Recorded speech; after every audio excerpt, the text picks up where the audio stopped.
known as Jive. Brian goes by Slick. Federal prosecutors say they are two of the generals of the Aryan Brotherhood of Texas. We can stick together. We stuck with our own inside. Or former convicts. Slick Brian, for example, has been in prison for nearly 22 years. They actually took him into custody. That they discovered that he is a member of the Aryan Brotherhood. 4,000 members show their allegiance with swastikas and other tattoos, some inside their lower lips. Before we begin, let me ask you this. Do you believe a violent person is created, or do you believe one is born with this killer instinct, that it's in their nature to be violent? Well, with today's story, we're going to go ahead and touch on a few of these violent individuals. But these guys are not just your average guys, not just your average thieves. These men are at the top within the organization, the Texas Aryan Brotherhood, the AB, the brand. Now, what I do know is this. The California faction of the Aryan Brotherhood and the Texas faction simply just do not get along. They do not work with each other, and they each push their own agenda, even though some coincide with each other's. California is known for its heavy presence within prison gangs and racial tensions. Texas also has a breed of stone-cold killers. Let me first introduce you to this Texas Aryan Brotherhood member who was rumored to have done some of the most sickest things out there. Chance, top enforcer of the brand, known for his violent reputation, who was even known to go against his own. When there was an internal war within the Texas AB, on one occasion, a former Aryan Brotherhood associate was believed to be working with authorities. Chance had that individual kidnapped and tied down. The victim had a gang tattoo, also known as a patch. Chance grabbed a blowtorch and proceeded to burn the tattoo off his body. The person was screaming in agony and he was beat and tortured. Fortunately, he was able to survive this vicious attack. However, not too long after, he was brutally murdered in a separate incident. When being asked questions regarding the removal of the tattoo, Chance begins to smile and describes how awful the smell of burning skin is. He boasted and said, "My name is Chance, and by the time you see me, it is your last chance." With these vicious acts and violent acts, tattoos are being earned.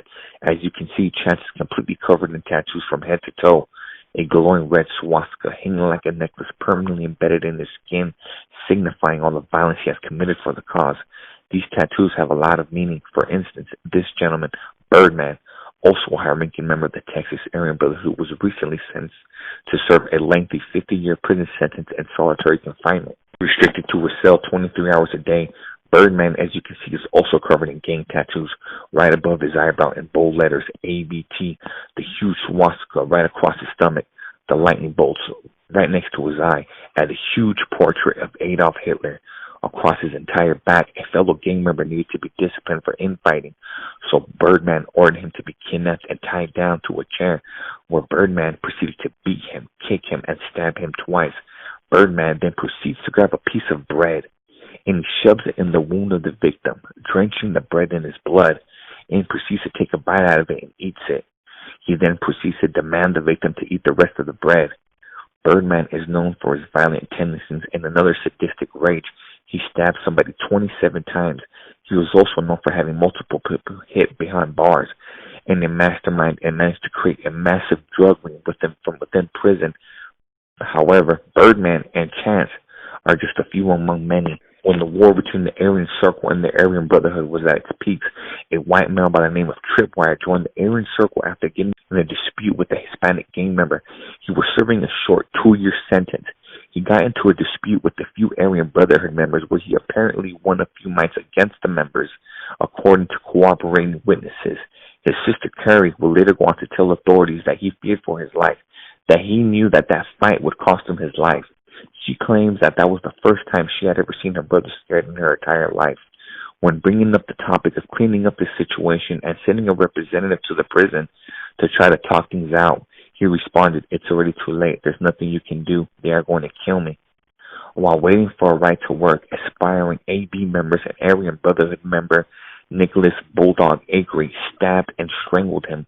One witness testifies she witnessed the victim trying to escape, but only to be pulled back in by rival gang members, where they heard arguing and yelling and a bunch of thumping when eventually it went completely quiet.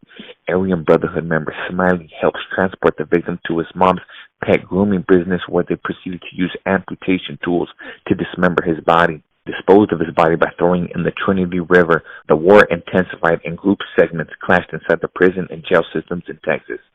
Most of these individuals involved with the case would work with authorities for a lighter sentence. It just gets colder and colder.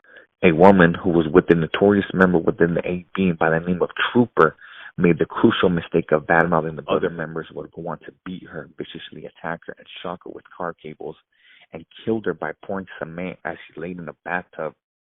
All participants were eventually caught and were sent to prison to serve life sentences.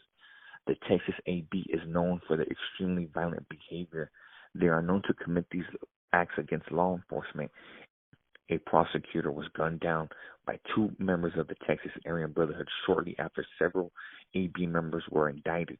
Right before he was murdered, authorities had spread out a wide message to be aware of a revenge plot that they were orchestrating, but they were still able to get him, and they managed to get away.